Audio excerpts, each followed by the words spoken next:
Hi guys, Amy here from Motorcycle Superstore. Today I've got the Alpinestars Corozal and Belize boots. Last fall we saw the introduction of the Corozal boot in this black colorway, an incredibly popular entry-level adventure touring boot, the baby brother to the Toucan. Now this season we're seeing the introduction of the Corozal in a new colorway, this delightful oiled brown color. They've also listened to the feedback of the customers and come out with a new Belize boot, which is incredibly similar except for shorter.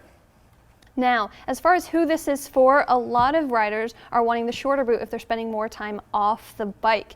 It's merely a comfort thing. You want to be walking around not so much with the tall boot. The shorter boot is going to make for more comfort when you're walking around off the bike. Now the taller boot is going to allow for additional protection. If you've got a heavy bike, you want that support and protection. Both boots have taken into consideration long hours on the bike. They're very, very comfortable. It's got an incredibly low toe box so that you can be comfortable on and off the bike, especially if you're spending long hours on the bike. Now looking at this Corozal boot, again, this is the new oiled brown leather, very nice, very soft. I love the look of this boot, it's very different. The Corozal does feature moto buckles similar to what you would see on, say, a Tech 7, except they are poly buckles. They're self-aligning, self-cleaning, very easy to use with that ratcheting system. You've got two buckles, and then at the top, this is Velcro. Now this is incredibly low profile, so if you wear a pant that goes over the boot or under the boot, either way, you're gonna be set with this boot. They know some people like to have those options, and they've really taken care of you with this boot. Looking to the toe of the boot, there's a very large shift panel here. They've made it extra large because they know so many different types of riders are going to be using this boot, lots of different bikes. They want to make sure that you're covered with this shift panel. Again, it's going to be nice and soft back further on the toe, protective towards the front of the boot where you need it, but softer in the back because they know, on and off the bike, they don't want fatigue when you're riding or walking around, so it's nice and soft back here, so you're going to be nice and comfortable. Low profile on the inside of the boot, you're going to be protected. There's a bit of texture, but there's not a lot to get in the way of the bike. Very nice feature there.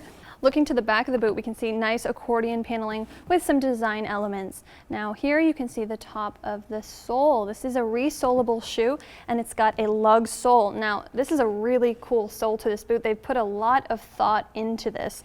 You can see the texture pattern here on the heel and the toe. They go different directions. The reason for that is they know you're going to be off the bike, especially with that Belize boot. And the way they've angled it is to give you extra grip going uphill on the toe and downhill in the heel. And then in the center of the sole, you don't have that pattern so that they know you're going to be like standing on the pegs. They don't want those lugs to get in the way, so it's nice and just a textured flat piece here in the middle of the sole. Very well thought out, very functional sole on this boot. It also wraps to the front of the boot a little bit, again extending the lifespan of the sole of this boot. Now what a lot of people really like about this oiled brown color is that over time it really gets some character. It's going to have different colors, it's going to fade a little bit, you're going to see some creases in it. Really interesting, it'll look really nice after you've broken it in and spent some time in this boot. Now obviously, as I mentioned before, the Belize boot is very, very similar, just shorter. It's a two buckle system with Velcro underneath this top buckle. Very low profile. It's not like a moto boot is. It's smaller at the top so that you can put a pant over it if you need to. This is going to be a different customer than the Corozal boot is. It's a shorter boot. Again, they really thought about the time spent off the bike with this boot, or if you're on the bike for many hours and want more comfort, you will really like this boot as well.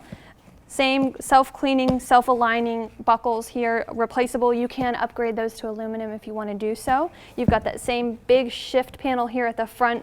Oiled leather option. This does also come in black. And then on the inside, still very low profile and comfortable. You've got the same sole on this boot with the lugs at the front and the back that are angled and the racer platform in the middle. Now again, don't forget that you can absolutely get this resoled if you need to. In the US, they have those machines here that are the same machines that the boot was originally sold with. It's not like taking it to a cobbler. That's going to be a professional level of customization and service when you get this resoled with Alpinestars. Looking to the back, again, some accordion paneling here with that wrapped sole and some design elements. Otherwise, very, very similar. While the customers may be different, the functionality and styling is very similar on these two boots. Both come in black and brown. You can check those out on our website, motorcyclesuperstore.com. If you want, click the link in the corner, subscribe to the YouTube channel, leave us comments and questions. Let me know what you think about the new oiled brown color. And as always, thanks so much for watching.